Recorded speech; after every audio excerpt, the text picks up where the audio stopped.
Alright, what's going on, everybody? This is, who, Ceremonial Witch, Corey LeBlanc, blah, blah, blah, blah. So I'm here, I'm about to play my latest video that was on YouTube. This video is mostly a re-upload, that a video that got taken down. I have someone, or maybe it's many people, maybe it's someone from Spreaker, who knows, reporting my videos that have anything in it that are copyright infringements.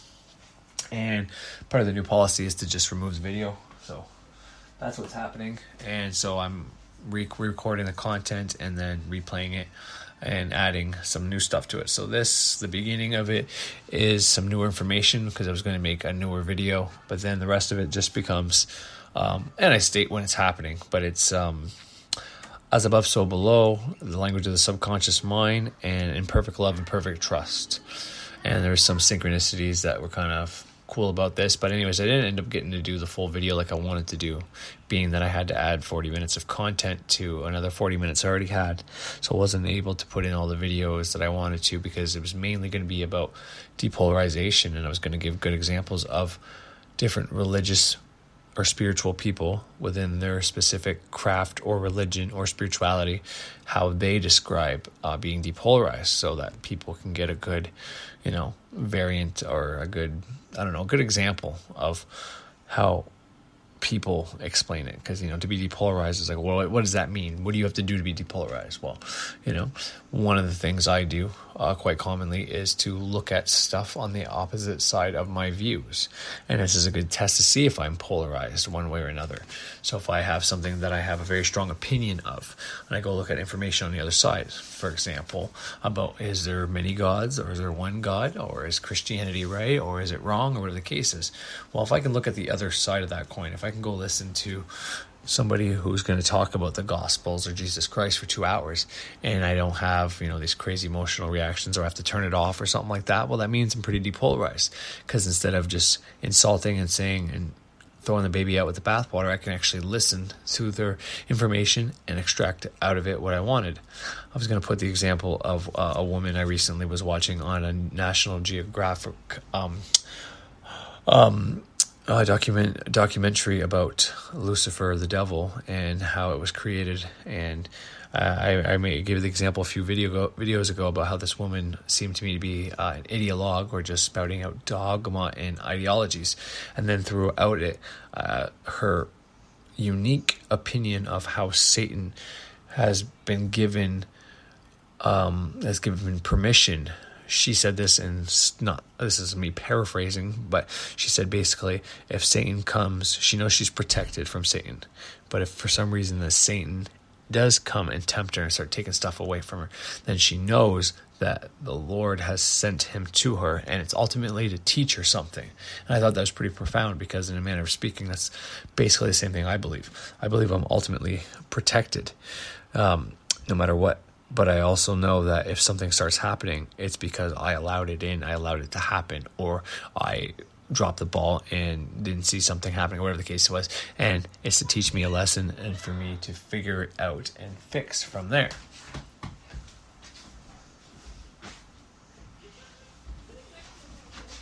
Sorry about that. A bunch of kids outside my window. But anyways, the point of all this was just to say that was supposed to be the video, and it didn't end up becoming that. But I speak about this kind of stuff in the beginning, that what you're about to hear is about, a bunch of different ways and reasons, and mostly about depolarization. And then it goes to, in perfect love and perfect trust, the language of the subconscious mind, and the law of correspondence, as above, so below. So that's just my little introduction, and I hope you enjoy the rest of the show. So here we go.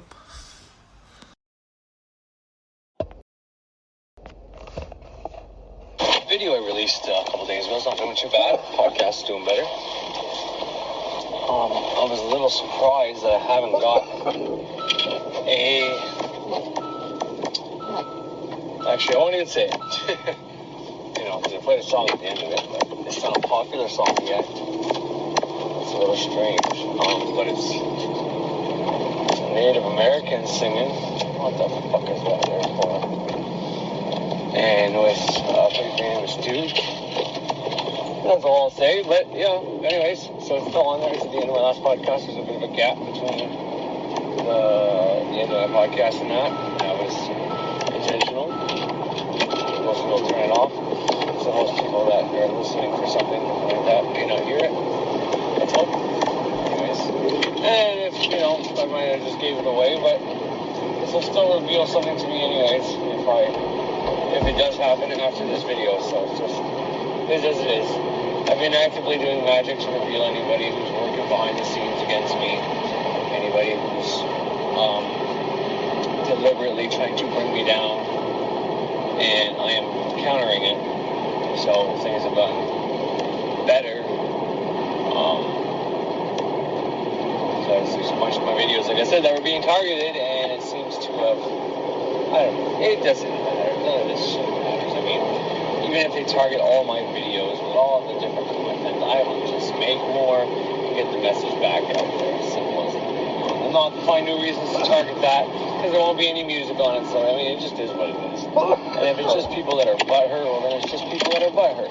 So, what are you going to do? People are going to get butthurt, and people are going to be jealous, you just make sure you don't get fucking in trouble, and you don't get yourself cursed and hexed in the process, or you can't. Protect yourself so that can't ever happen, and you just keep spitting the truth, What else can you do? So, my last episode was about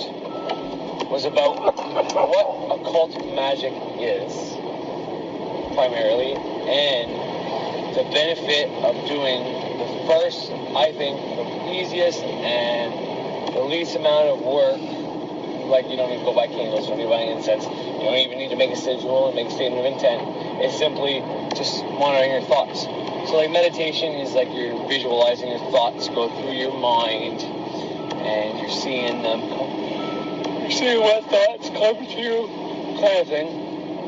You're just observing them, right? Well, that's what most people think meditation is anyway. That's what most people think meditation is. But for me, meditation is concentrating on potentially one thought or one thing, asking one question now, which is kind of what I do. I ask a question I want to answer to. Not always there, but most people think you just observe your thoughts, identify with them, they're not good or bad. But I mean, that's I don't know, that's weird. For me personally, that doesn't make so much sense to me. Because whenever I'm meditating and I'm getting visualizations and things are happening, I'm removed from those things that are happening, but yet I'm experiencing them, but I don't have any emotions to them. You know what I mean? This is not like a conscious exercise. Because whenever you're meditating, you're kind of somewhere between the conscious and the unconscious and the subconscious, whatever you want to say. So, to me, it's like, well,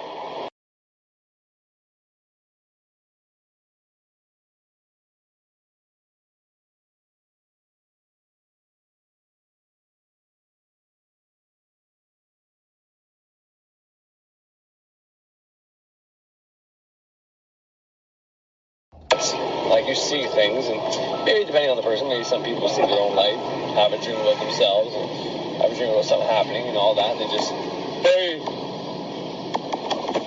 same thing goes, like when you're dreaming, you're fucking dreaming, you're going to feel emotions within the dream, but it's like, it's not something you can control, and it's not your conscious mind adding emotion to it, so that's just really a moot point to me, and it's just a line that I think some people say that haven't meditated before in their life, and that's just my personal opinion, so take that for what it is. I could be completely wrong, but people that say, you don't, whatever, blah, blah, blah, it's like, clearly you never meditated properly, but nonetheless, I do understand when they say, like, when you watch the visualizations go by, and you're watching, what the fuck is that? Sorry, I just have something going on here on my fucking...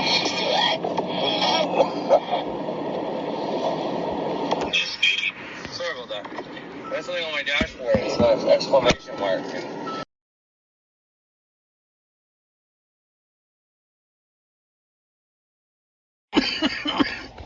And something like that, but I don't know if that means like low tires. It's definitely not gas. Surface. Oh, low washer fluid. There it is. Okay. Fuck. car troubles are happening to me. I don't need any more. But anyway, so to reject, banish, deny is important because it's a way to do what people are telling you should be doing when you're meditating. Not identifying with their thoughts and just accepting them for whatever they are, and they're not good, they're not bad, they're just your thoughts. It's like, well, okay, but with meditation, I don't know if you have thoughts. Anyways, it doesn't matter. But this is a way of doing that consciously. It's actually doing that exercise, but you're conscious. So you're in your day-to-day, you're doing shit, and you get a fucking thought. Like, everybody knows how they personally get their own thoughts, okay? When I tell you how I get my thoughts is literally how it works out. I'll be just doing something. Could be doing the dishes, could be doing whatever. Then all of a sudden, there'll be something that reminds me of either some magic I've done, or a situation that I'm not too thrilled that could potentially happen. And then that idea gets in my head that, okay, well, this is probably going to happen, so you're going to prepare for it. It's like, no, I reject that thought and I accept that. I'm free from that happening. You know what I mean? That's how my thoughts come to me. That exercise is the easiest way to start taking control of your day-to-day life and start being able to manifest without actually having to fucking make sigils, do ritual magic, do any fucking puppets or fucking voodoo dolls, having to take any fucking links, having to make, I said sigils already, having to do anything like that, having to manipulate astrology or manipulate planetary energies or getting dirt or doing water magic or fire magic or air magic or any magics, really. You don't have to do none of that shit. All you do is, as the thoughts come to you, you banish the ones you don't want. Once you get good at banishing all the bad thoughts that are coming to you, you can simply start adding good thoughts. So, I accept that the opposite is going to happen. I accept that I'm going to find money today. I accept that I'm going to find love today. You start doing that all the time, as many times as you can throughout the day. You can do it like an affirmation, or you can just do it every time you have a bad thought. But nonetheless, it's going to start happening for you. So that's what my last episode was about. Now, I also wanted to get into depolarization, and I wanted to show a bunch of people talking about a version of depolarization within their own crafts. And I had a bunch of things ready to go. Some were arguably not even really talking about depolarization, yet they kind of were. I may not play all of those because I don't want to poke fun and be a dick and then lose subscribers. I think I was at 86 yesterday, which I got to at one point, and then I went down, and then I was stuck at 83 for probably almost 2 weeks now. So I might not do that now, which is shitty that I let something like my subscriber count stop me from doing things. But I don't want to poke fun at other religions either. Just because I don't believe in another religion doesn't mean I should make fun of it, But anyways, so I think that's what's on the agenda for today. Unless I come up with a better idea of something to talk about, I will be explaining depolarization and giving you. I think I'm going to use Birch. I'm going to use Freakfield 1309, Uncle Birch. I'm going to use some of his videos to illustrate some points and talk about some stuff here.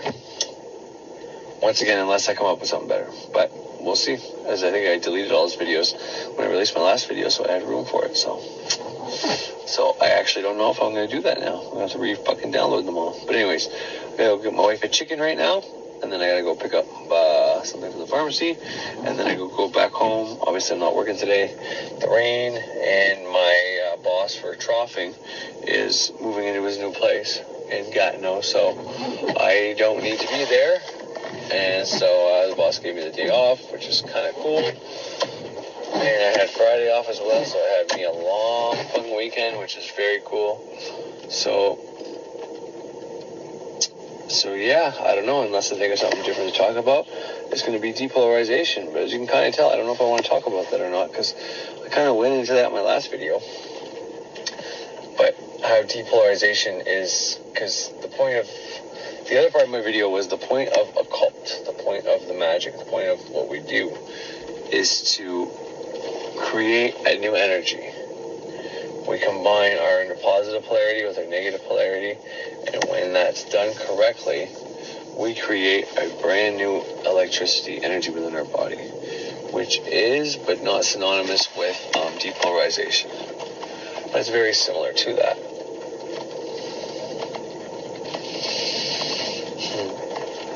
It's beautiful. I love seeing families out and parents buying their kids treats, taking them into stores. It's just beautiful, you know. I love it. Anyways, so yeah, I got into depolarization a bit. But once again, depolarization is the act of you becoming, you're not agreeing with one pole or the other pole. Whereas doing things like the middle pillar, microcosmic orbit, specific energetic exercises, doing shit like this, and I think becoming depolarized helps, but you are combining those two energies within your body, and then you have the neutral energy within you, and you're able to harness that and use that energy to create stuff. I think personally, anyways, because the middle pillar is self-explanatory. You are now the middle pillar. You're between the positive and the negative pole. Microcosmic orbit, before you put your tongue up against the roof of your mouth, what you're doing is there's already energy coming down through you. So it comes down one way, and then it ends up coming up another way and going around your body. So you end up having this double directional flow, which you could argue one's positive, one's negative. One's going one way, one's going the opposite way, right?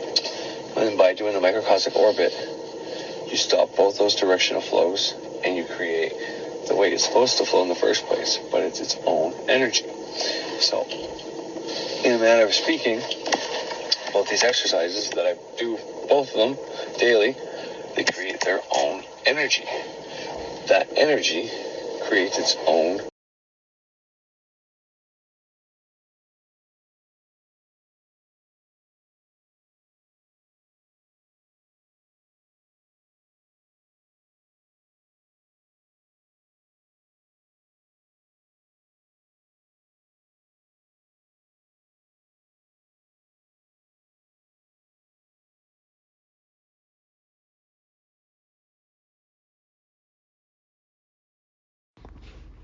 brand new electricity energy within our body, which is but not synonymous with depolarization.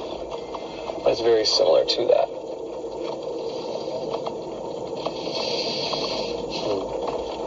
It's beautiful. I love seeing families out and parents buying their kids treats, taking them into stores. It's just beautiful, you know. I love it. Anyways, so yeah, I got into depolarization a bit. But once again, depolarization is the act of you becoming, you're not agreeing with one pole or the other pole. Whereas doing things like the middle pillar, microcosmic orbit, specific energetic exercises, doing shit like this, and I think becoming depolarized helps, but you are combining those two energies within your body, and then you have the neutral energy within you, and you're able to harness that and use that energy to create stuff. I think personally, anyways, because the middle pillar is self-explanatory. You are now the middle pillar. You're between the positive and the negative pole. Microcosmic orbit, before you put your tongue up against the roof of your mouth, what you're doing is there's already energy coming down through you. So it comes down one way, and then it ends up coming up another way and going around your body. So you end up having this double directional flow, which you could argue one's positive, one's negative. One's going one way, one's going the opposite way, right? And then by doing the microcosmic orbit, you stop both those directional flows, and you create the way it's supposed to flow in the first place, but it's its own energy. So, in a manner of speaking, both these exercises that I do, both of them daily, they create their own energy. That energy creates its own perspective, its own way of thinking, its own way of being, and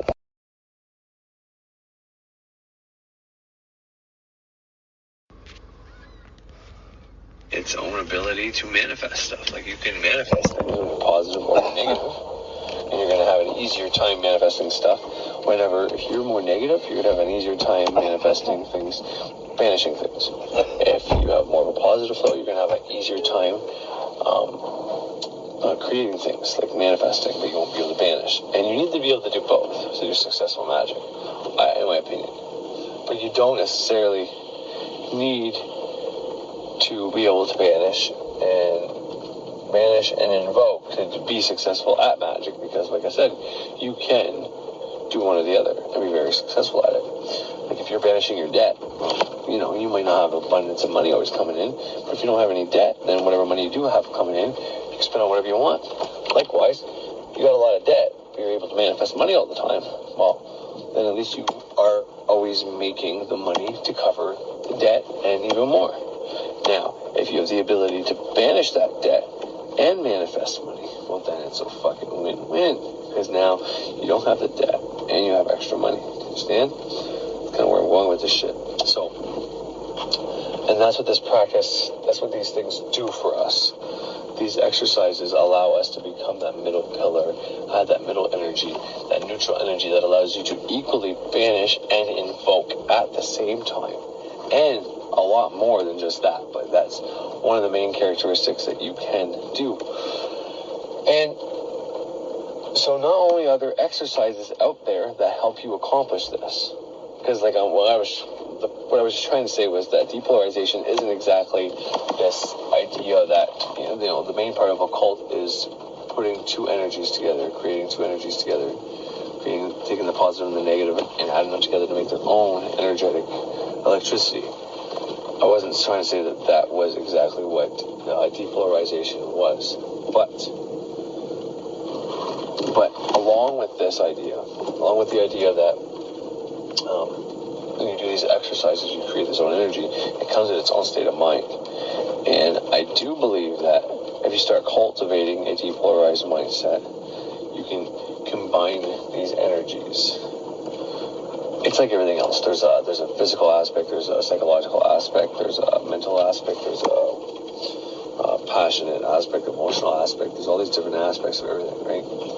This is no different. So a good way to look at it is you got to challenge yourself. Like yesterday, for example, I listened to this guy who was on stage who was talking about the Nazis and how they were into occultism, but how most of it was bullshit, how it was just propaganda. And he basically, for an hour long, listened to this guy make fun of everything occult, from astrology to dowsing to pendulums to everything. Why did I do that? Well, it's to practice what I'm talking about right now, being depolarized. I don't listen to Thunder Wizard anymore, but every time the Thunder Wizard would make fun of ceremonial magic or Western magic, I guess more specifically, I would get upset and have an emotional reaction about it, and that's why I stepped back from it. I was tired of being triggered, and I realized that, okay, maybe I'm not so depolarized. And so now I'm working my way back up. Now, I'm not going to watch him anymore anyways, because I don't know, he's not for me. Let's just simply put that. He's just not for me. There's no need to insult the man. There's no need to say I'm above him or he's above me or none of that shit. He's not for me. He's for a specific type of person who needs to hear the information that he has. Whether that information is good or bad or true or false, it doesn't matter. It's going to serve a purpose. We don't see the purpose and what all the legs of this Godhead, let's pretend it's a spider. This is Birch's analogy as well. Let's say the God is like a spider. And there's all these legs of the spider. That's all the different religions and spiritualities and point of views and ideas. They're all in different ways, going different directions, right? But technically, they're still all attached to that God, that spider, that Godhead. And they're all working towards a common good, technically. But all we see is the separation in the different directions. You know what I mean? And that's why I push and want to talk about depolarization, because when you try depolarization, then you can understand a little bit better, not completely, but a little bit better, why it's important for different people to have different points of views, and why for you it no longer matters, because you can see the good in all things. You can see why certain things are important, certain things aren't important. There you can make your own decisions. And but yeah, being depolarized is probably one of the better things you can do. So I'm going to go into the mind, the aspects of mind, the ideas, the mindset, the way of thinking that comes along with becoming depolarized. And, you can try out some of these things before you start doing the exercises, or you can start doing the exercises and then you can start cultivating these ideas and seeing if they work for you or not. But everything is just a matter of the way you look at it. There's ways of looking at Christianity that are beneficial, and there's ways of looking at it that are damn detrimental. There's ways of looking at some of the stuff that I do, and you can think, well, that's fucking evil. But then there's ways of looking at that same thing and be like, well, oh no, I can understand why that might be important. So, to me, that's what it really comes down to, is how you view everything, and your personal life and everything that happens within your own personal life is going to have an effect on how you observe everything, obviously, right? So if somebody that you knew was an occultist and they did a bunch of shitty things, and then you're going to have this shitty view of occultism. But then if somebody saves your life who's an occultist, well, then that might be like, okay, well, maybe there was just one shitty occultist that I knew, and now I can reframe this because not every occultist is shitty. And with that, this is going to be my cue going this morning. All right, people, what's going on? I got a fast appointment I got to run to. I'm going to be there in 5 minutes. Oh, shit. All right, it's all good, though. But, so, synchronicity is a hell of a thing. If you guys have been in magic for any length of time, and you have to have anything successfully work out for you, like spells, then you know about synchronicity. So, I won't tell you what it is, because, that's easily figured out. But, synchronicity would have it. Recently, I've been talking about how some of my videos have been targeted. I don't know if it's just because I have music on there that I'm technically not supposed to be playing, and people are just going through it, or maybe even Spreaker. Maybe Spreaker is going through it. I don't know. I was under the impression that somebody was going after certain videos, but I don't know. Who knows? I don't want to create that situation by continuously talking about it. So I'm just going to let that go. But once again, another copyright infringement has just happened on an older video of mine. And I thought it was, because I have As Above, So Below in a few of my titles. So I think I have like 4 or 5 of them that have that within the title. So what I have found it, and I've been starting to record it. So because Spreaker just straight up deletes anything that has a copyright infringement. So I gotta re-put out the message, the actual content, minus the songs. Now, synchronicity, I have it. One of these videos, there's one video actually has a part in it that I think I was going to play. And it has the part where Birch talks about your coven, and us versus them in it. I don't know if I played that one in my most recent videos or not, but nonetheless, it's very coincidental that one of the videos I was going to play for my depolarizing things, which was that, because there's more to it than just that. It's perfect love and perfect trust. It was the words, which is also in the title. It was As Above, So Below, perfect love, perfect trust, and the language of the unconscious mind was the title of it. But anyway, so I am re-recording that, and I'm going to play that for you. Depending on how long it is, that's going to be what's going to be played here. But I'm gonna still keep going on to the depolarization shit I want to speak about, and it might just work out perfectly that the same video that was played within that video to teach one lesson will also serve to teach another lesson, because as the title stated, as above, so below, the law of correspondence. Everything can correspond to everything. Everything is kind of connected. It's just one way of realizing that. The things that happen above us, happen below us, happen within us, happen outside of us, happen within someone else, above them and below them, you know what I mean? Everything is connected, interwoven. We are all God incarnate on earth. A couple videos ago, I was trying to get that point across. I played it at the end of my second last podcast, I think, about how people talk about God coming back to earth. they talk about it in this revelation type way, where it's the end of times. And then people talk about the Antichrist coming back. And it's like, well, we are both God and the Antichrist. We are both good and evil. And it's up to us which one of those manifests.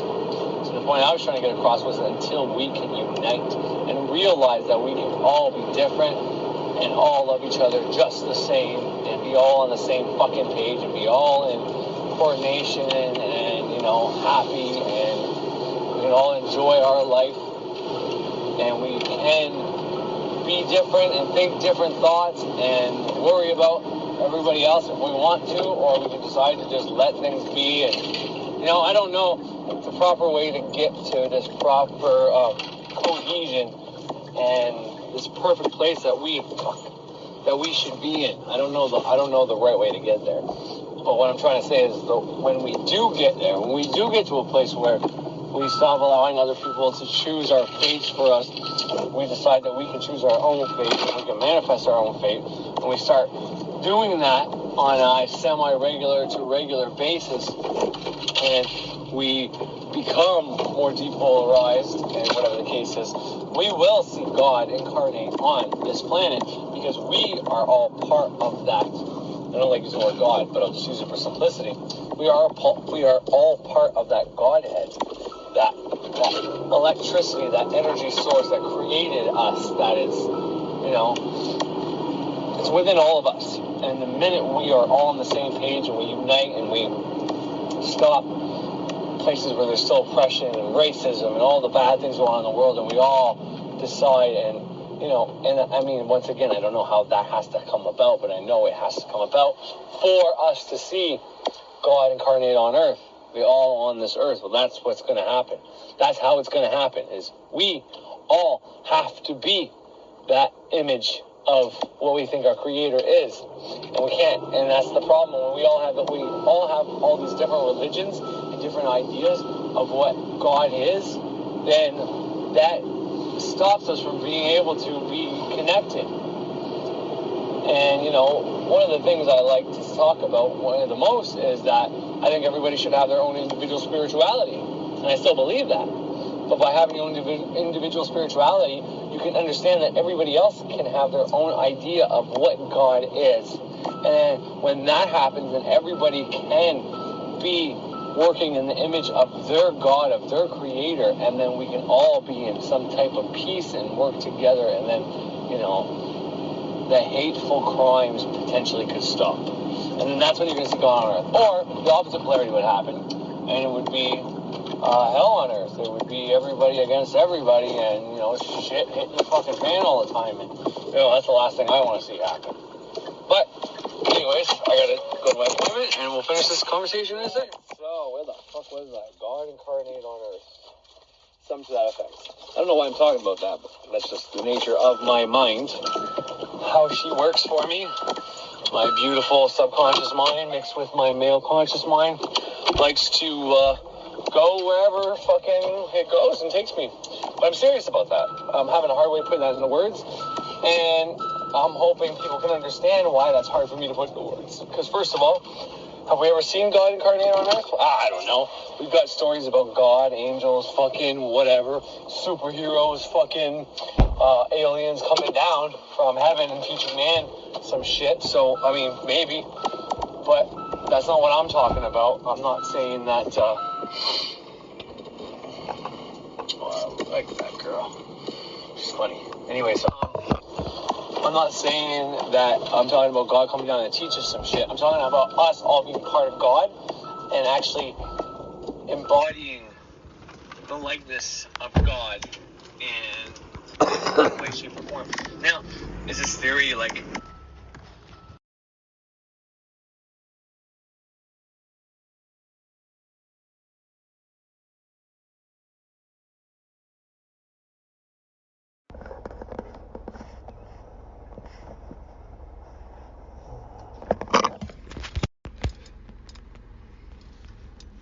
embodying the likeness of God in one way, shape, or form.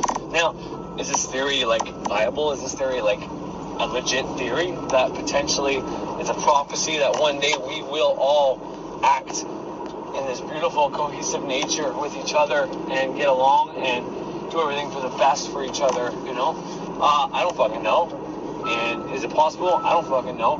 But I'm thinking, in my mind, the only way we're ever going to see God, because to think that we're just here and then we die and it's a test to go to heaven or hell, and this is just some gateway to see which souls are worthy of heaven and which ones aren't of hell. It's like God made us all, if you go by that theory, right?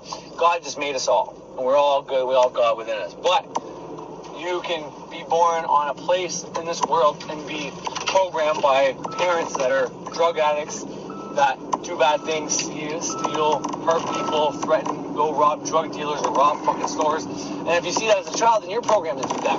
You have a harder test with your mind than someone who has been brought up with a middle-class family who struggles but works hard, so then they end up becoming someone who struggles but works hard their whole life, or someone who's rich and gets everything handed to them, and then they eventually just become wealthy because they're programmed to become wealthy. Well, all these scenarios don't start at equal playing grounds.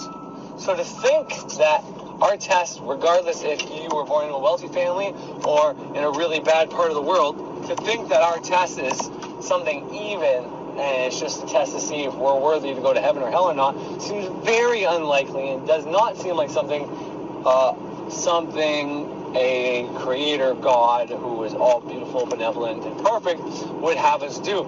It seems more likely that this is a test or an experiment in the way of, if I break myself down into a million or 7 billion pieces, can the 7 billion pieces of me remember and act like me? Can they remember, you know, I'll turn them into parents, I'll let them be able to procreate for other children and other beings, you know, feel that compassion. I'll give them hard times so they can understand that everybody goes through hard times, you know, I'll let them go through all these little things. And to me, it's more like we're in this evolution experiment that we have to evolve into something bigger than ourselves, that we have to become something that is, we are all separate beings, but when we act as if we are all the same and we all have the same common goal, man, when tragedy strikes, people come together regardless of their little petty fucking differences, and they help one another, and it's beautiful.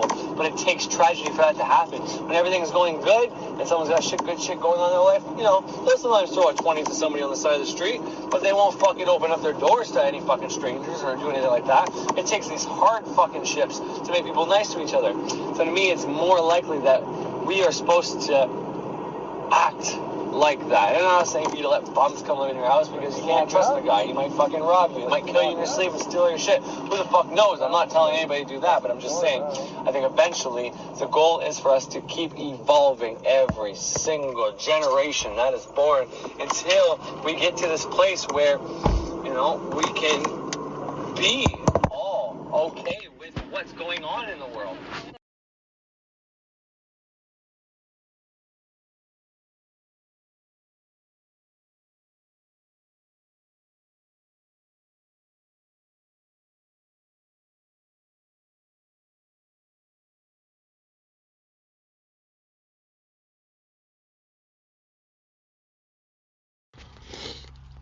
I love you, my bossy wife. And realize that, you know, all this suffering and these... Anyways, the point I was trying to get at is I'm trying to explain something that's never happened, and that's unexplainable. And that's why it's so fucking difficult to explain what I mean. I have the ideas in my head. My subconscious is trying to tell me and guide me how to fucking say it, but there's not enough words, or the correct words perhaps, in the English language for me to be able to explain exactly what I mean by when we all become something close to the likeness of our Creator, or what people think of as God, then we'll actually see God on earth. it's like at Christmas time when everybody's beautiful and nice and everybody gets along in the world. You see God in that. When tragedy hits and everybody's helping each other out, you know, you see God in that. That's kind of what I mean, except on a bigger, massiver scale. It's that emotional feeling you get when you see people being nice to other people and it touches your heart and you want to go and do that. That's what I'm speaking about, but on a mass fucking scale, like an everyday occurrence, not just like a couple hours in one day because you're inspired, but then someone comes along and says, oh, why would you do that? That's not practical, and then you don't do it. You know what I mean? Fuck that shit. That's what I mean. And likewise, the opposite could also happen. We could all get to the place where we are so socially distant and secluded, and we forget the human touch. And we just social distance ourselves until we are so distant from God and each other because, yeah, you might be a part of God, but so is everybody else in this fucking world. So the more distant you are from everybody else, the more distant you can be to God. You know, we're already distant from God in the sense of there's a lot of people out here that don't do anything spiritual. They don't meditate. They don't try to connect. They don't try to figure out whatever. They don't try to help other people. They don't do anything. And, you know, not having any kind of spiritual beliefs keeps you pretty far from God. But the other aspect of being close to God, because you can have no spiritual beliefs, but go around helping people. Like, there's a lot of doctors that are more on the lines of science, is more like a religion, and, you know, they don't really believe in the religion origin stories. But they go around and they help build houses and help sick kids in other fucking continents and shit like that. They are way more spiritual than someone who's, you know, just going to church every fucking Sunday, if you ask me. That's just my opinion.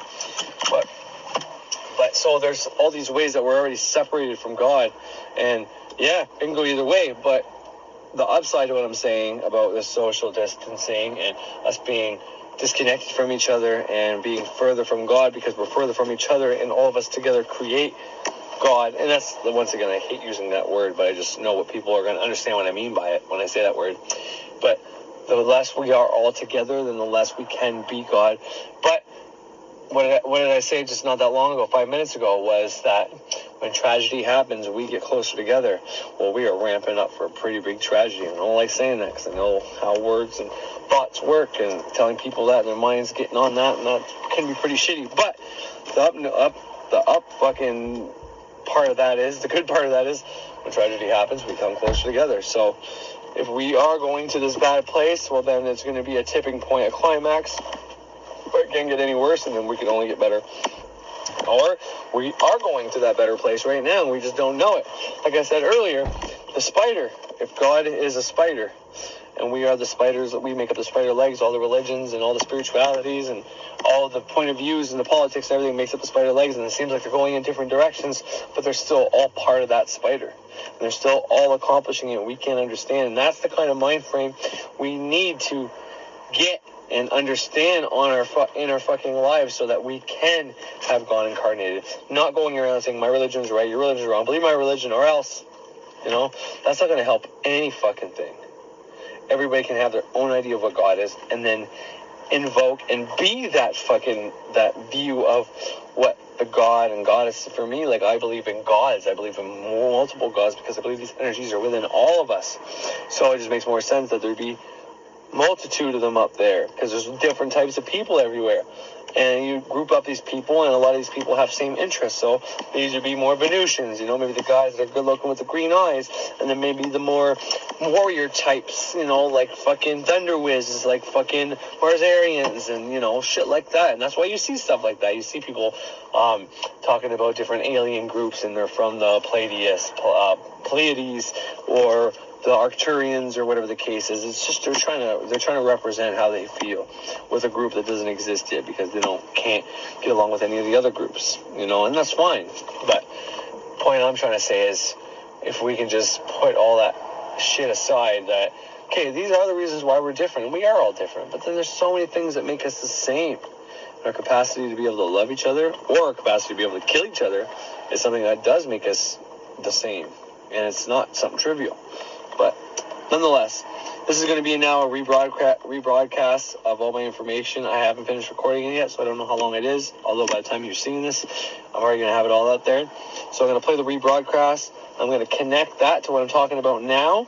I'm going to play the videos, if it's not too long, that I wanted to play about depolarization from different people. And once again, I haven't decided if I'm going to play the couple Christian people, First Baptist and Roman Catholic Christians that I've recorded talking about depolarization within their Christian community. This isn't something learned from scriptures.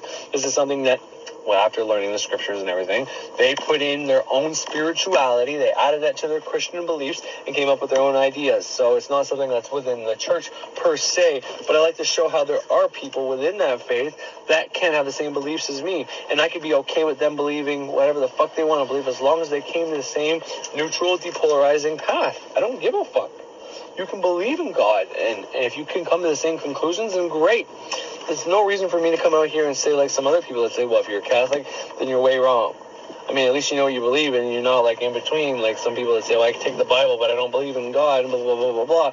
But by believing in that, you're fucked anyway. So, but I'd rather you at least know what you believe in. No, I don't believe that at all. I think you can have that faith, but depending on how you are in your perspective of life, you can, within that faith, figure out for yourself. And I don't like saying that, because then people that are Catholic that were kind of like, oh, maybe I should try focusing on other things. And maybe they were on the fence, maybe they were going to try to branch out from their spirituality. I don't want to give them a reason to stay within that spirituality, because I think there are a lot of detrimental things that happen within that. But if you can separate yourself from the dogma and realize that it's a metaphorical story, you can still keep that religious belief even though it's a metaphorical story. I don't see a problem with that at all. But if you can do that, and we can come to the same conclusions that depolarization is important, personal responsibility and your own personal spirituality, and taking care of yourself first, and taking care of your business, and, finding your path and finding enlightenment happens through going through challenging things, and not just writing people off because they're not just a religion, and being able to hear their point of view and take what you need, and the rest of it until you can understand it, you just don't judge them for it. If we can come to agreement with that, then I don't give a fuck what you believe in. But anyways, so I'm going to try to connect all this shit together with my old episode and make a new episode, and I got 3 hours of my podcast, technically, so this might be a 3-hour fucking video, so just be warned, it might be fucking long. But anyways, thank you for tuning in, everybody, and, for the 86 subscribers that I have right now, I fucking wish you guys nothing but the best. I'm sending you guys, to take a line from Infinite Waters, Ralph Smart, I'm sending you guys all wonderful energy, and I'm not just saying that out loud, like, I'm putting on candles for y'all, that you guys are going to get money and riches and wealth. I write on the candles that my subscribers are going to get. This is not to get more subscribers, but, just to let you know, I'm going to write on my candles that my subscribers are going to get what they want to manifest. So hopefully, if you're watching me, you know what you want, because you're going to get it. And then depending on how long it takes, as long as you can forget what I just said and don't dwell on it, then you'll get it. But I'm doing magic for you. Just understand that, because I really appreciate it. I really, really, absolutely am grateful for every one of you 86 people, and everybody who views me as well. I'll do a candle for you guys too at some point. Right now, I'm just doing the subscribers. So yeah, all 86 of you, you're gonna get something. It's coming soon, baby. Look out for it. And that's just it's not spiritual bribery, just to get you to subscribe. I swear to God, that's not what I'm trying to do. If it happens, then that's great. But I might feel like a douche if that does happen. But I'm just putting it out there that I really do appreciate everybody that subscribes to me. It makes my day when that fucking thing goes up. As much as I'm trying to be spiritual and an enlightened being and someone who's, I have to be connected to the material world because I'm in it and I need to provide for my family. But at the same time, I don't put too much stake in money, and I don't worry about money. And I find the more I don't worry about money, the more I toss money around, the more money I get. So, but at the same time, when those numbers go up, that feels like it gives me value that I'm doing well, and it's like confirmation that, okay, people like my stuff, so I'm doing something right. So when those go up, it's like, yay. When that goes down, it's like, oh, fuck. So, but nonetheless, I think, and I say it in my information that you're going to hear, that every time something is given, something should be given for it. Meaning, and Thunder Wizard talks about this too, and I never disagreed with him on this point. I just disagreed on the parameters. So he believes that for spiritual wisdom, you have to give money.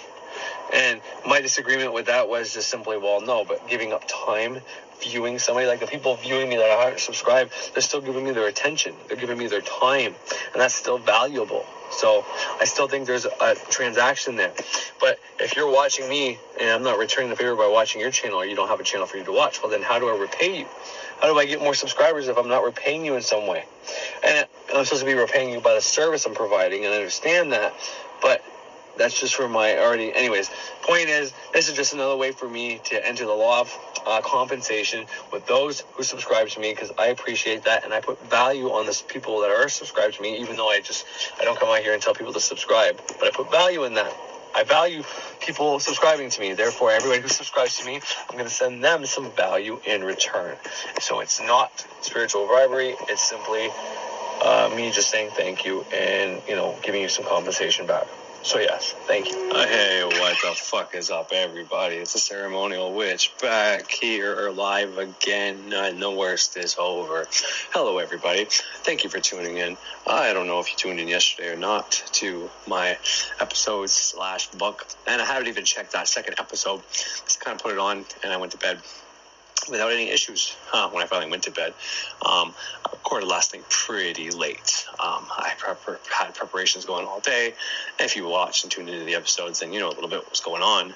And the reason I put Protection, Reversal, Magic, the book on there for people is because if anybody is going to go through what I'm going through, what other people have gone through, anybody who gets into magic goes through, has to deal with specific, whether you want to call it demons, whether you want to call it people casting on you, psychic attack, whether you want to call it fairies or any earth, nature, fire, water, spirits, whatever it is, your own thought forms you've created.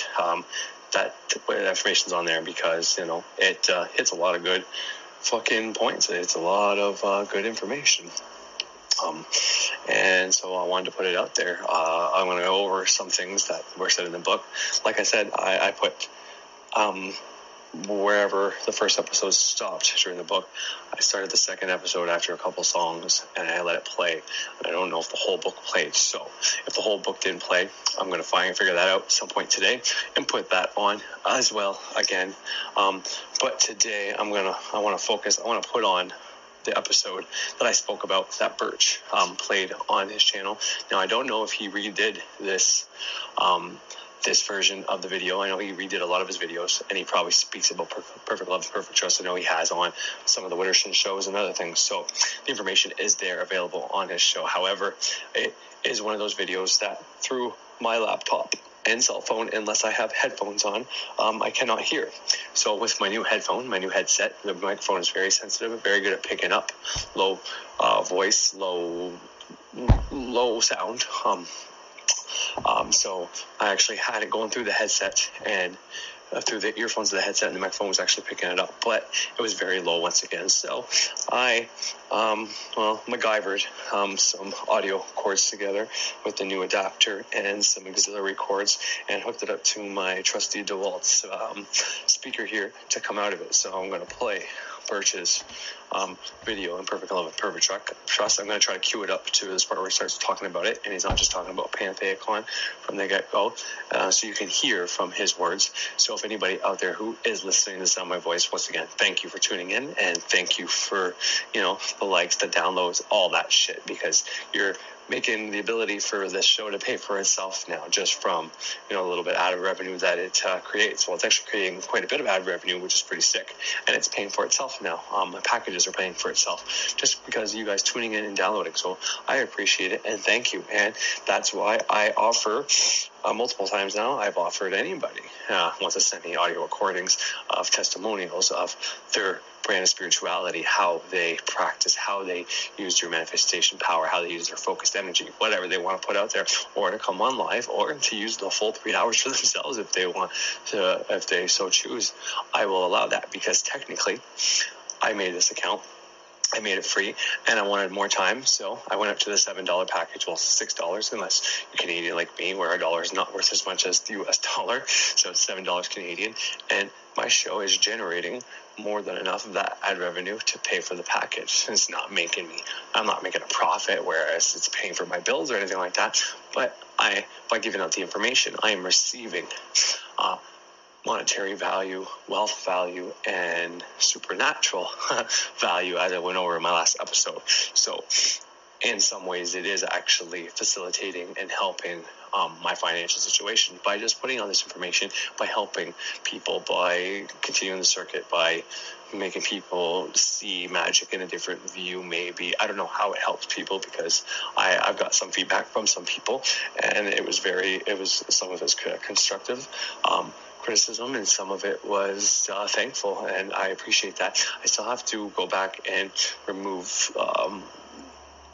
edit some of my videos, and I'm sorry to whoever this concerns that I haven't done that yet, but I'm going to do that. I'm going to try to do that today, and if not, tomorrow. So I hope you don't think I didn't get your message. I did, and I will go change that. So that's on my to-do list for today. And that's probably going to be the next thing I do before I check out the book. So I got your message. And for anybody else, yeah, you want the airtime, it's all yours, because you're helping pay for it. So basically what I'm saying is, community radio here. Anybody who wants to fucking come on and speak their truth, use my airtime, which isn't my airtime, which is all of our airtime, fucking just hit me up, and it's as good as yours to use, and as much as you want. Because right now I actually have a bigger package. The $7 package only secures 45 minutes and 300 storage. I don't know exactly all the details, but I actually have the bigger package of 3 hours.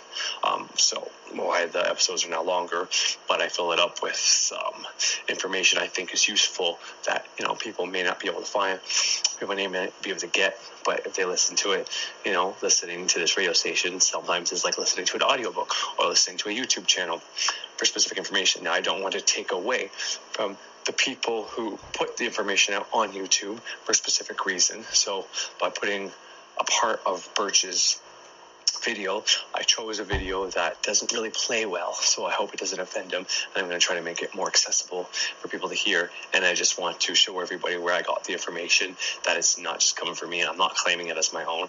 I've learned from Birch, and I am grateful to him for all his teachings, his free knowledge that he's given me, that has guided me to what I've been able to accomplish. So that being said, I'm going to go to a song real quick, and I'm going to set up my audio to play out of here. Now, it may not be as good as how I fixed my songs from sounding super shitty to better. It's not going to be that. It's still not going to be probably the best quality, but it's going to be better than I previously recorded, and I really do want to show and want people to hear it firsthand from the big poobah, or I forget what he refers to himself as. He likes that name because it's funny, and whenever you own your own system, you can call yourself whatever the fuck you want. So my ceremonial witchcraft isn't a system per se, but it is mine. It is my own. It is my spirituality. So therefore, it is what my brand is, and I like to call myself a ceremonial witch because it's my own, and I can do that. And if anybody else wants to call themselves a ceremonial witch, that's fine. Go for it. You're free to. But anyways, let's go to a song, and when I come back, you're going to hear from Birch's mouth.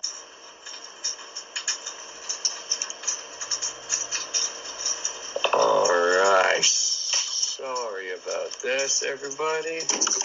I just had to switch the audio over. Okay, my bad. So sorry about that MacGyvering process to get Uncle Birch's message out there, but I think it's important. And like I said, it doesn't play on my fucking Mac. It doesn't play on my phone unless I have a headset hooked up. So I felt it was important to play that. Important enough, anyways, that it should be played. So I played it for you, and I want to talk, of course, about some of the things he said in there. Because once again, they're fucking important. And they're huge. I want to hit on some as above, so below things. So if I don't say as above, so below, just understand it's implied. Okay. There's so much in there to digest and take in and understand. It's going to be hard for me to go through absolutely all of it, but like I said, Birch just taught me so much, and I've watched that video probably 20 times prior to yesterday watching it. And think what you want, that's stalkerish, that's obsessive, but I know that every time I rewatch something that has hidden occult knowledge, like he says, he's not actually telling you exactly what perfect love and exactly what perfect trust is, but he's giving you correspondences, things that they can mean, whatever. And from there, your mind will derive more and more correspondences. The more you try to think in terms of correspondences and how things apply to other things, come up with metaphors and stuff like that. Maybe that's not how you're wired. Maybe that's not for everybody. I don't know.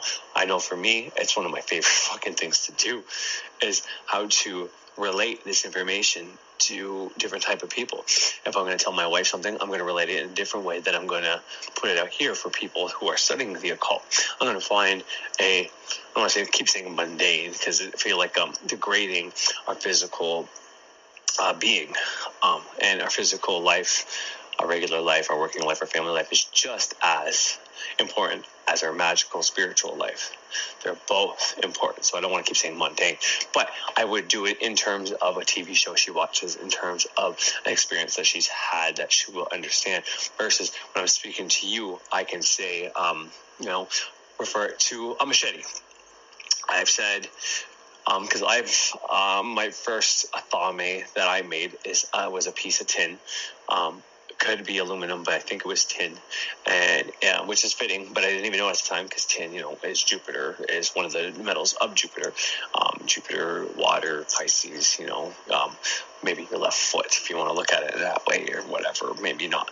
Maybe it's positive, but water is receptive. It's a negative thing. So using a tin metal was actually pretty smart on my behalf. Now, it's not the one I use now. I have one that I purchased that I've altered. I've sharpened the side. I've painted the handle black. And likewise, I've purchased a big machete, because I don't have $300 to $600 to $1,000 to buy myself some big, beautiful King Solomon sword. But trust me, when I do have that, I'm going to fucking do it, or find one at a cheaper bargain.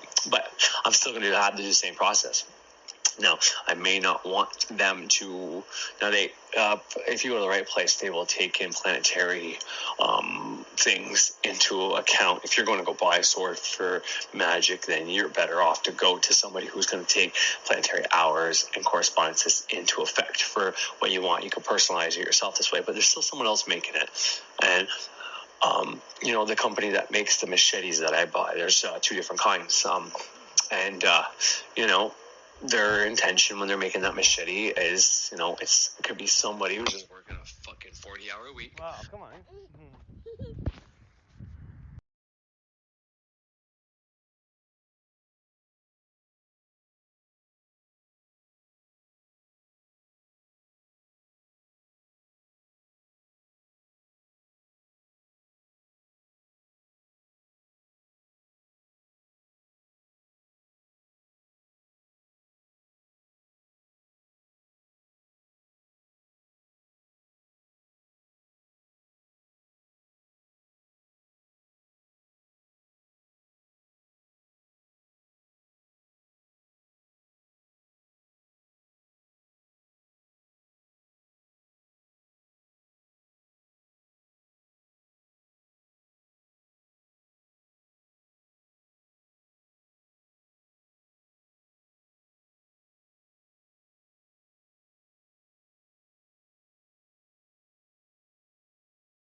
is Jupiter, is one of the metals of Jupiter. Jupiter, water, Pisces.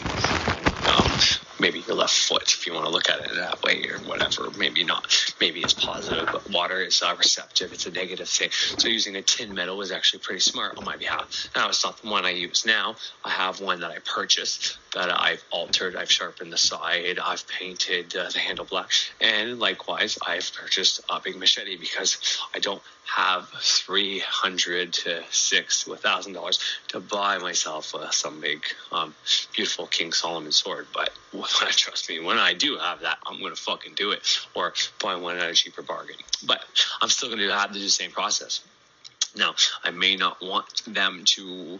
Now, if you go to the right place, they will take in planetary things into account. If you're going to go buy a sword for magic, then you're better off to go to somebody who's going to take planetary hours and correspondences into effect for what you want. You can personalize it yourself this way, but there's still someone else making it.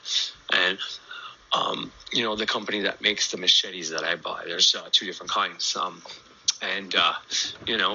Their intention when they're making that machete is, it could be somebody who's just working a fucking 40-hour week who just punching a clock, and if it's a Friday, they might be more into the job because they're happy about the weekend, and they might have love and shit in their mind as their, whatever their job is, whether it's putting on the handle, whether it's doing the welds, the cutting, the painting, whatever they have in their mind is going into that creation of the sword, and so is the manufacturer, so is the fucking sigil / logo / whatever. It's all going on there. So the first thing I do when I get it is, bury it in salt. And then from that salt, I'll add some outside water, spring water to it. So it's salt and water, and it's in there for, probably 3 days, if not longer. And I bring it back to neutral. Take everybody's energy, focused thoughts, whatever they were doing that day that's in that item out. Because, if you're having some thoughts, something, you usually buy a machete and you're all happy about your machete. You're playing around with it, and then you start, getting weird vibes and feelings and stuff like that. And you can start thinking people are throwing on you and this and that. But it could simply just be the energy that was put into that machete from the people, the many people that picked it up, touched it at the store, the clerk that put it on the shelf who hates their job or who has a family member who's sick, to everything and anything. So I put that book on there yesterday to help anybody out with all aspects, from, nature spirits to casting to your own thought forms. And then I gave my own opinion on what to do with thought forms and what I did path-wise. And, if you don't have everything for an uncrossing, use what you got, mix and match, go on different sources. You go to Frater Xavier's version of it, he's going to give you what he learned through hoodoo. And that's why I said go check out hoodoo and conjuring books about how to do an uncrossing bath, because that's, from what I know, from what I learned, that's where the uncrossing bath and ritual, the candles and all that comes from. But you can easily go on the internet and find someone who's going to have everything that you have in your cupboard and already ready, available for you at your house. You're going to have all those implements. And, if you are missing some for a specific uncrossing bath, well, then add some of the components for a protection bath or a reversal bath, whatever the case is. Add, mix and match, make it your own.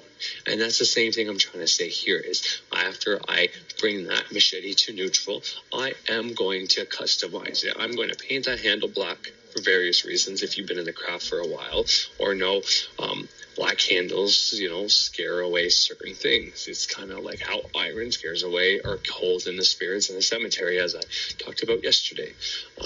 Why you put an iron nail through your door. Why in that book I played yesterday, he talks about how he made his own necklace or his own cross out of 2 iron nails and iron coffin nails and so on and so forth.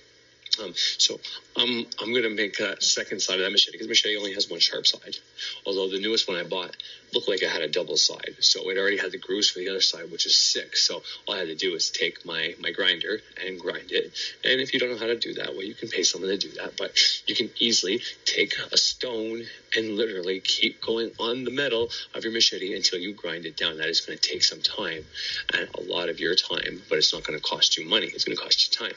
Or you can find someone who has one, and here in Canada, for a fucking grinding wheel or a cutting wheel or one that does both grinding and cutting, it's like $4 at Home Depot. And if you are, smart enough to just go buy a box of screws, you can put that circle thing in your pocket. I'm not saying to steal or anything like that. I'm just saying there's options out there to get one of these wheels back home with you. This way you're only using the person's tool and not that, compensate, give them fucking $5, buy them a beer, give them a pizza, whatever, fuck. Always pay people for their services and what they helped you out with. Always use the law of compensation. Always have it in the back of your mind. If someone is giving you a favor, doing something for you, well, you owe them a favor back. And if you're not going to do that, if you don't want to owe them a favor, then fucking give them something that they want. Whether it's a fucking gift card, whether it's a fucking iTunes fucking card, to a fucking $20 bill, to a pizza, to a fucking case of beer, just do it. Just do it. This way you don't have to worry about the karma and not owing them a fucking favor. I mean, it's simple. And that's going to return to you. If you're paying for all your things that you're lending out, it's going to come back to you. But anyways, I make this machete my own. I have this idea in my head what it's going to look like. I have the thoughts, and the thoughts come out through my body, and I create it to what I want. And now this is my not Solomon sword, but it is my Goetia sword. It's going to be what I use to tell the demons to knock off their shit. It's the thing I'm going to use to say, you know what? You're not going to fucking harm anybody else in my house. And if you don't fucking do what I say, I'm going to fucking put this through you, and you're not going to be able to fucking do anything here anymore. Do you understand? Get in line now. Knock off your shit. Help me out. Whatever you want. And I'll fucking give you some compensation as well for what you do for me. What do you like? And I'll give that to you. But if you're not in line with me, this sword plus Archangel Michael's sigil is going to be on this fucking sword. Or I'm going to call him here to fucking put you in line. So knock this shit off. That's what I'm going to fucking do when it comes to that. Now, I'm not going to get into that yet, but just know those videos are going to be in the works. It's just something, like I said, I have mixed emotions about when I do deal with it. When I know, I can smell, when I can feel like something may be of a demonic nature.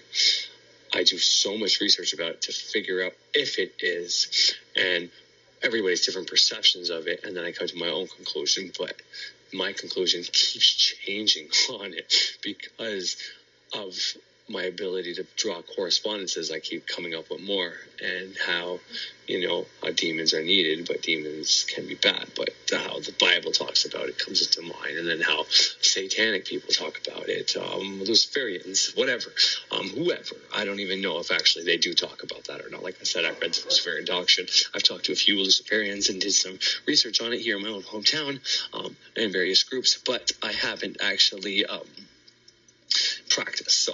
But I'm getting off topic, so let's get back on the topic. So this sword now, this machete that I turned into a Goetic tool is now something that is on my altar, and it's no longer a fluttering thought in my head. Now, Birch said something in there when he was referring to if you have an enemy, and they say, okay, I want peace, let's just stop fighting, let's make love, not war.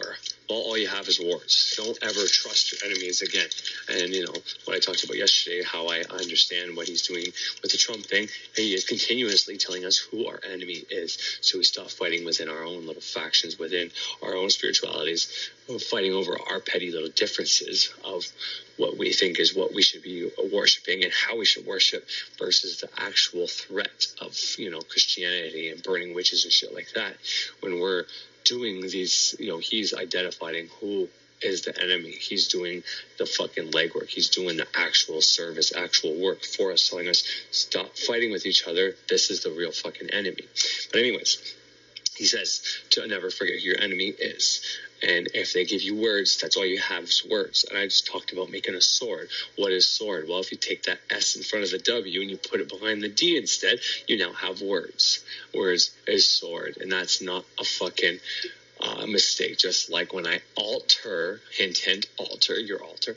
When I alter that sword to make it fit to be put on my altar, okay, I am making it now my own. Now, all those thoughts I had in my head about demons being able to impossibly come at me, control me, do things to me, make me suicidal, harm my kids, those are no longer floating around in my head. Why? Because I created a symbolic representation of a weapon, of something, a big fucking stick that I can use to get those motherfuckers in line. Now, I'm not trying to disrespect any demons that may be listening to me right now or in my room around me, so please don't take this the wrong way. I'm just trying to prove a point to teach. I know that might sound weird to say that out loud, but I believe that everything is always omnipresent, all within and without us. And if you don't get that from this talk, well, then you'll never get it, or you're not ready to get it. But anyways, so now I have a physical representation of those thoughts, that worry, that anxiety, whatever was going on in my head about demons. Now I no longer have to worry about that. And it's on my altar. And what is my altar? What is my temple? What is my ritual space? Well, everything on my altar is a symbolic reference of something that's in my mind. Whether it's my wand, my sword, my cup, my chalice, my pentacle. All those things are aspects of my body, my mind, my subconscious. All these things is the language I'm trying to speak to my subconscious. When your subconscious speaks to you, how does it speak to you? Well, if you're in meditation, if you can shut up your ego, if you can shut up your conscious mind long enough, you will hear and see things, symbols, people, movies. You'll see visualizations. You may hear things. But it's generally symbolism is the language. So how do we talk back to it? Well, that's a meditation. If you can't meditate or you're just getting into this, and even someone who isn't spiritual, how does their subconscious mind talk to them? Well, aside from omens like birds hitting your fucking window or a bunch of bugs around you, or your cluttered ass fucking house, meaning you got a cluttered ass fucking mind. Besides those things, your dreams are how you're going to speak to you. You're having nightmares. Some books will tell you that nightmares mean you're not on your path. And if you're having great dreams that you wake up and you're all happy or whatever, well, it could be your future. It could mean you're on your right path and everything in between. Now, the book I put on yesterday says he doesn't believe in dream dictionaries, occult dream books that tell you what your dreams mean, because everybody will have a different representation. If a snake to you is health and healing, like the medical symbol, the caduceus and all that I've went over in detail, well, then a snake in your dream might be you're fucking healthy, or you might need to look in your health. But to somebody who believes in the Bible, a snake is going to be representation of the fucking devil. And I think that's basically what he used as well as a reference. So that's maybe not my own thoughts, but he uses the snake as well to make that. So you have to look at the overtone of your dream. Like a few months ago, I had a dream where I was working in a mall and I couldn't get out of this fucking mall. If my life depended on it, all right? And for some reason, I was working in all these different stores in the mall. One of them was a barbershop where, now I'm not trying to offend anybody, but everybody in the barbershop was a gay man who had been castrated. And barbershop where, now I'm not trying to offend anybody, but everybody in the barbershop was a gay man who had been castrated. And they wanted to do that to me, and I ran away from them. And then I went to another store, and they wanted to kill me in some other way. And another store wanted to torture me. And I just kept running from store to store. I was trapped inside this mall where these people kept wanting to do me harm. What does that mean? Well, I don't fucking know what that means. But after listening to that book yesterday, the overtone of that overtone of that dream is basically telling me that I'm trapped and I'm being attacked. I'm trapped within something, and I'm being attacked. No matter where I go, there's going to be something there attacking me. So I need to learn how to stop trying to escape. Because I kept trying to get out of the mall, but I couldn't get out of the mall. So if you can't escape, if your fight or flight isn't working, well, if your flight isn't working, I guess you have to learn how to fight, right? Basically, if that's the only two options, or talk your way out of it, outsmart it, whatever, there's other options you can look at. Point is, I have to either overthink, outsmart, or learn how to defend myself against these attacks. And, I never broke that dream down.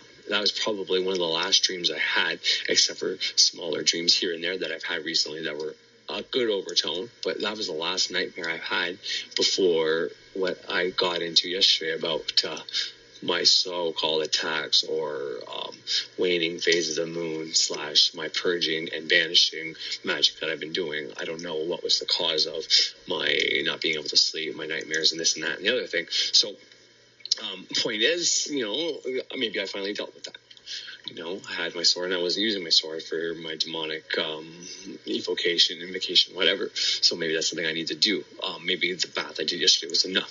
Maybe all the candles are dedicated to all air, fire, earth, and water elements is going to be enough. Maybe, wishing love and wealth to all the people that I know are pissed off at me or jealous of me, or people I don't even know, maybe the family members start praying for me, is enough to reverse all that. I don't know. Maybe something I have to look into. Point is, that's how your subconscious mind talks to you, through symbolism. So how do we talk to it effectively? Why is it the two ways to talk to the subconscious is publicly known, law of attraction, whatever, affirmations, right? Over and over, making a habit. Well, how does a habit establish communication to your mind? It's doing something over and over again. Whether you're saying or actually doing the habit, if you're doing it, it's symbolism, how it's getting into your mind. By saying it, you have to say it so many times so it actually gets into your subconscious.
And your altar tools, your altar itself, everything on there is a representation of what you want to accomplish. It is a symbolism, it's a symbol of how you want to connect and talk to your subconscious mind. That sword I just talked about, that I altered with my creative thought process and made it my own, put my energy on it, that is now my representation of my male energy, my fucking Marsarian sword. Mars is a sword. Archangel Michael has a fucking sword and he's red. That's the man will, your passion. That sword is going to banish my fucking demons. And that's why it's on my altar. My altar is a representation of my mind, and my sword is now on my altar, and it's there to banish things that I don't want. So I'm going to do it physically on my altar. I'm going to manipulate the energies on my altar to affect the energies in my mind. As above, so below. As below, so above. As within, so without. This is what your magic is. It's a symbol. It's symbolism. It's a language of the subconscious mind. You do things within symbol because you can't directly talk to your subconscious mind. You can't say, hey, subconscious mind, I banish those fucking demons. I banish my bad habits. I banish my addictions. No, you have to symbolically make a representation of your addiction. Take that fucking sword you consecrated and demolish that fucking addiction. And that's how you get rid of it. You're showing your fucking subconscious mind. That's how you do it. This is what I want done. Just like when you show your daughter, your baby, your little boy, that you take this baby and you hug this baby, you kiss this baby, you love this baby, you tuck this baby, and you don't shoot the baby on the ground, you don't slap the baby in the face, you don't yell at the baby. You got to show her because she doesn't understand. She doesn't understand. Stop. She doesn't understand. Don't hit. She's going to hit you again. She doesn't know what the fuck you're talking about. But when you show her, she will mimic you. My daughter literally mimics me and my wife in the kitchen. My daughter was naked and she was poking her butt with her fucking toe. And then my daughter turned around and tried to do it to her right after. She mimics her. It's symbolism. She understands symbolism. She is only subconscious mind. So how do you talk to your subconscious mind? Through symbolism. You have to actually show your subconscious mind what you want it to do. And that's the point of the magic. The altar, whenever you're going in the visualization in your mind, it's directly talking to it. But the representation, the sigils, all this shit is the same fucking thing. It's just talking to your subconscious mind. I hope I made that clear. That's the point I want to hit at. I got a fuckload more to say, but I need to help my wife with the fucking baby. So I'm going to leave it at that for today. I hope you enjoyed the show. I'm going to find something else to put on here for the rest of the time. Probably another verse video if I can get it to play well. So I hope you enjoy. But yeah, I'm going to come back on, not tonight, but I may, if I didn't finish the book with the episode, the second episode I put on yesterday, if it didn't actually finish the book, then I will put the rest of the book on. And, if I have time or the baby's asleep and my wife's watching TV and I have some spare time where, she's not doing all the work downstairs right now with her, then I will come back on and, give some more of the as above, so below ideas and representations of symbolism and how to effectively use. A few things I wrote down today was because today's a Venus day, right? And I tend to wear green stuff on Venus day and I tend to wear red stuff on Mars day. Oh, sorry about that. I tend to wear the colors of the day of the week. But what I notice is when I do that, if I'm wearing red on Mars Day, I can get angry a lot more easier. And, wearing green on Venus Day, I'm more in touch with my emotions. And today, I'm very into what I'm talking about. I'm very loving. I'm very, want to go help my wife, whereas sometimes when I get on a rant, I don't care about anything else but what I'm doing. Point is, if you're like me and you're sensitive to those things, adding the color and wearing the color can affect you, just like in the breathing techniques and books I put on here, and like the book I put on last night, he talked about breathing in the element into your shield. You can also do that unconsciously and by accident by wearing these colors. By wearing red, you can spark on Marsarian angry aggression. So to balance that out is today it's Venus Day, but I'm wearing a red fucking shirt. It's a symbolic message to my mind. I'm talking to my mind without actually talking to it. I'm communicating to my subconscious that I know it's Venus Day, so I know my Venusian energy is very real. I have fucking green eyes. I'm a fucking Taurus. 3 planets are in Taurus, and my ascendant is also in Taurus.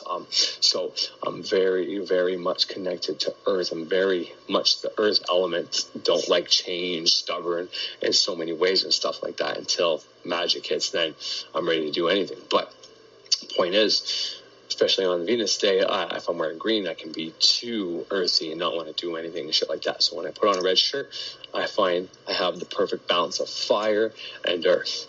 And same with Mercury Day. If I get too preachy and shit like that, well, put on a blue shirt. Do the opposite. Even out the balance, It's air, so that's a yellow, but I'm not going to wear a yellow shirt that day. I'm going to put on a fucking blue shirt.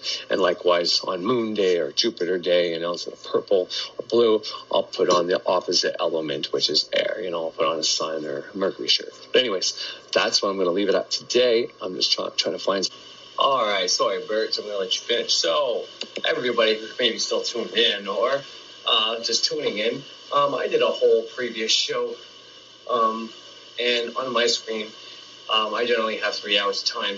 My Wi-Fi went down for whatever reason. I don't know if anybody who is experiencing, who is in occult magic and witchcraft, but you're going to notice that Wi-Fi, like spirits, can go through walls, up and down.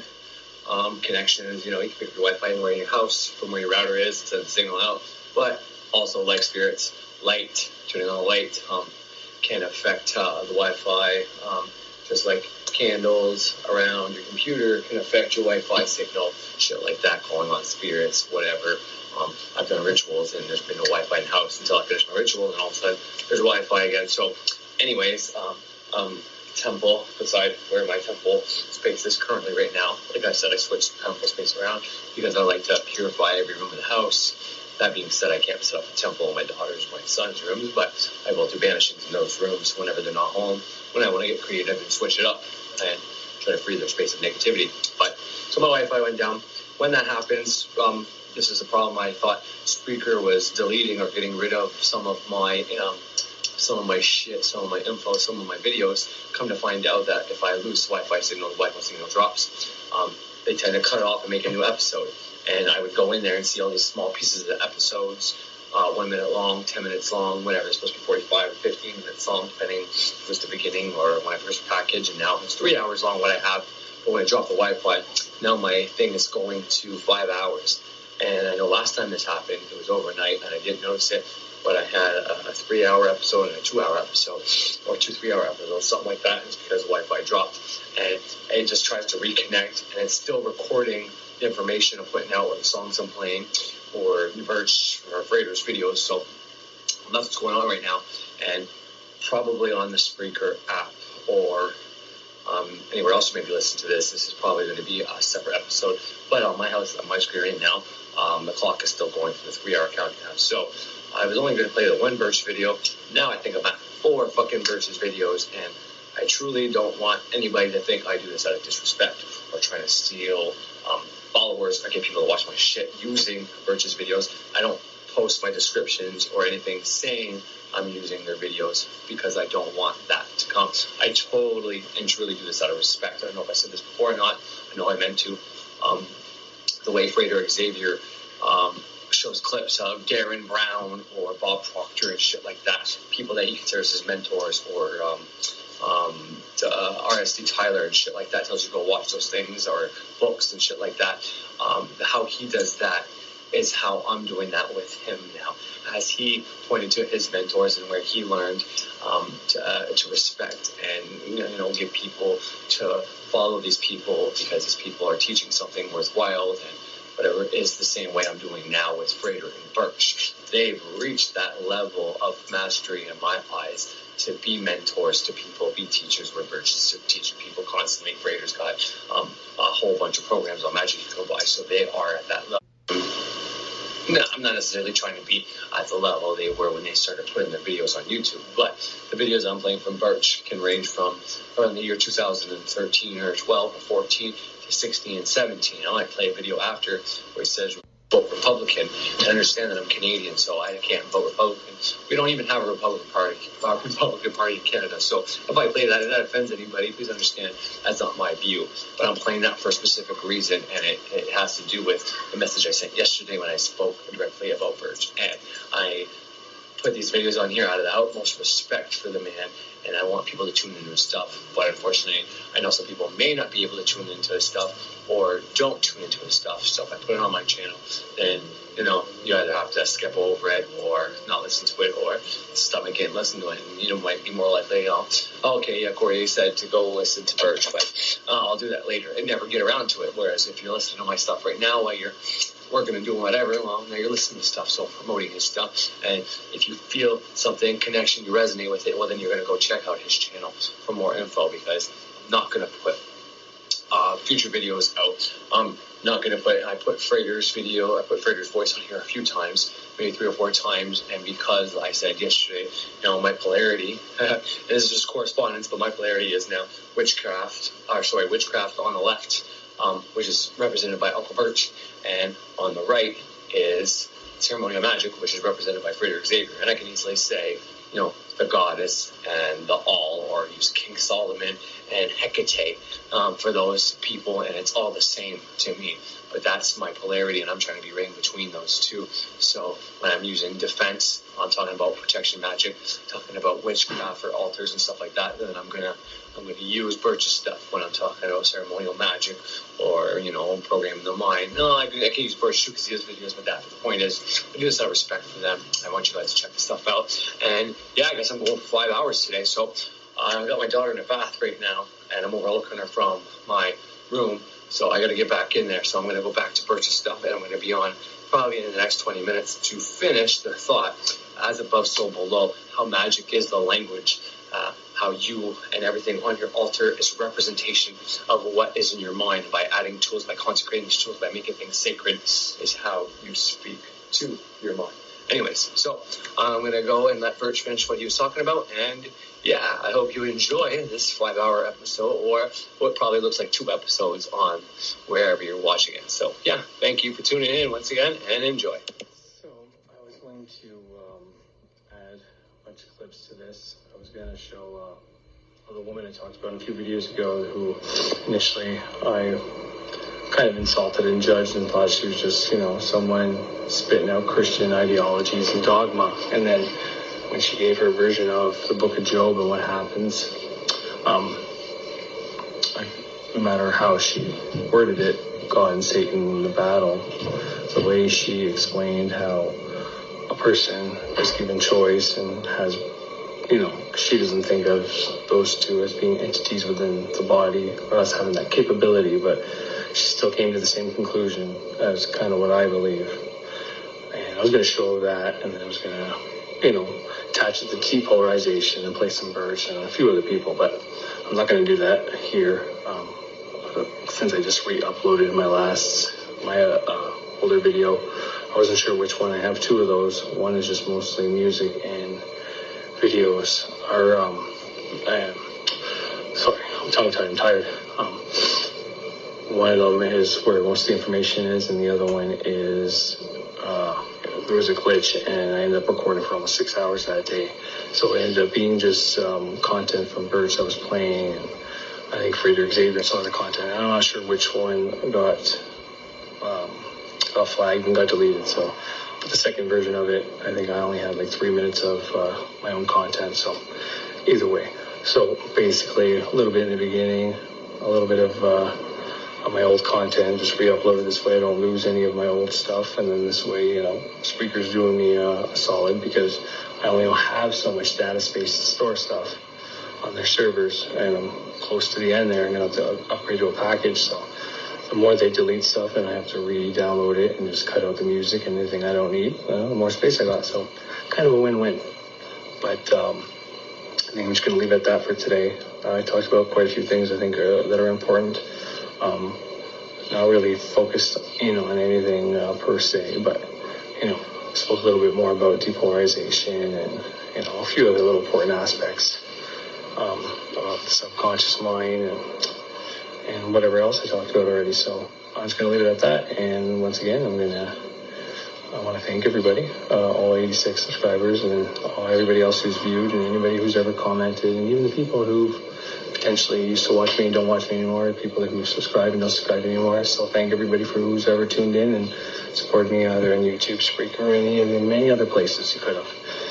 So I thank you, and yeah, I really appreciate everybody tuning in. Feel free to comment or send anything you want to, anything you need clarification on or whatever. I don't know. I'm nobody special. I'm just the same as everybody else, and I was told a long time ago by a few different mentors I used to watch. They said, when you get to a certain place and you feel comfortable, start sharing your message. So that's what I'm doing. I'm trying to I guess, not persuade, but, get other people to do the same. Because it's important that, once we come to a version of this stuff that works for us and makes sense, and we can kind of break down the stuff that might be just silly or doesn't work, stuff that people are just repeating that they never tried, and, getting false hope out there. We tell people what works and what doesn't work and how far we've got. I think it's important to get to that certain step. So that's what I'm doing. So anyways, I hope you enjoyed this, and I'll get making that candle for everybody, and I hope you have yourself a great fucking night.